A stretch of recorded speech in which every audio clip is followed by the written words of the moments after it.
Hi everyone, welcome to your Friday. I hope you're having a great day. Your week has been an absolute success and you're ready to slay the weekend. All right, so I posted on Mummo on Facebook the other day a little picture of these two guys, pitted dates and salted peanuts, and said, would you like a recipe that uses just these two ingredients? And everyone said, yes please. So if you do have some really super dark chocolate, 70% or beyond, you get bonus points because chocolate covering anything always tastes so much better. So just Woolies, you can get them pretty much anywhere. My mission is obviously to help everyone make better choices, okay? Better choices, healthy choices, choices that are accessible for everyone. So you want to be making things that, you know, you can buy at your local shops and you don't have to source, that aren't super expensive, you know. This is a 500 gram bag of dates. I think it cost about $1.60. 375 grams of salted peanuts, and that was about $3.60. So yeah, you're looking just over $5 to make a little batch of balls. So yeah, pretty affordable, pretty economical, and these little Bliss balls we're going to make today store really well in your freezer too, which is a bonus, because anything that's you can store in there, you don't have to eat straight away. Like baking a cake, you sort of got to eat it within the first couple of days. So Bliss balls just entail these two ingredients. So what I've done with my Thermomix, if you don't have a Thermomix, completely okay. You can use your bullet, or you can use your food processor or your blender or whatever else it is that you normally use to make Bliss balls, no worries. So I've already blitzed half in here. When you are blitzing, no matter what kind of mixer you have, even if you have the Ducks Nuts latest and greatest Thermomix, is always do half and half. So if you're mixing dates and peanuts, or say cashews and coconut and dates, you're always mixing the wet with the dry, okay? So you never want to just put your dates in your food processor on their own, because they'll stick to the blades, they'll slow down the blade speed, and then you'll be in big trouble because the machine's going to be working overtime. Let me just flick that off. Yeah, so I normally do half and half, whether it's 1 cup and 1 cup.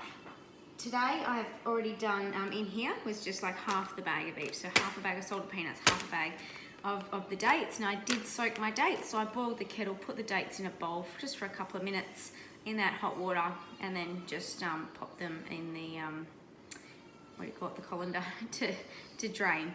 So yeah, half and half, and I've mixed that. You can see already quite easy to roll into balls, and I have been picking out this mixture, and it just tastes like sweet peanut butter pretty much.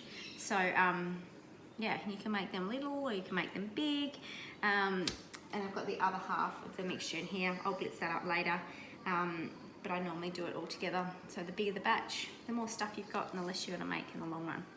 Okay, so I normally, with all my balls, I squeeze in the palm of my hand and then I roll. If you do have some food grade gloves, the silicone kind of gloves, they're really good because it stops the stuff sticking to the palms of your hand, and it helps. It does something with the heat of your hands, so it actually helps release the oil in the peanuts or the cashews or coconut that you're working with, and it gives your balls a nice glossy finish. But that's just a little tip.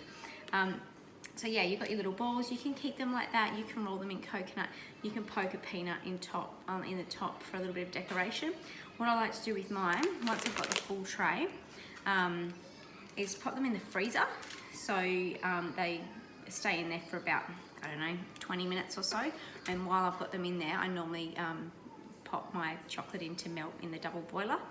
And then when the chocolate's all melted, I pull these guys out the freezer, okay? And then they're cold, and then they're super easy to roll in the melted chocolate. Just roll them in with 2 forks and then pop them back in. So the chocolate will stick to a frozen ball much better, so you get a much thicker covering, and then you're not getting so much running off as well. So it all attaches to the ball. So yeah, top tip of the day, always freeze.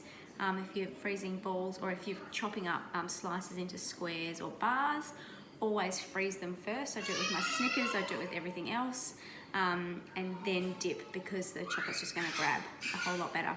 Okay, I gotta go. There's a tantrum happening in my house. The boxing gloves are gonna come out, I think. But yeah, 2 ingredients. How easy was that? And they taste absolutely amazing. They taste awesome when they're dipped in chocolate too. So have a great day, and let me know how you go. Send me through a few photos if you make them. All right, take care, guys.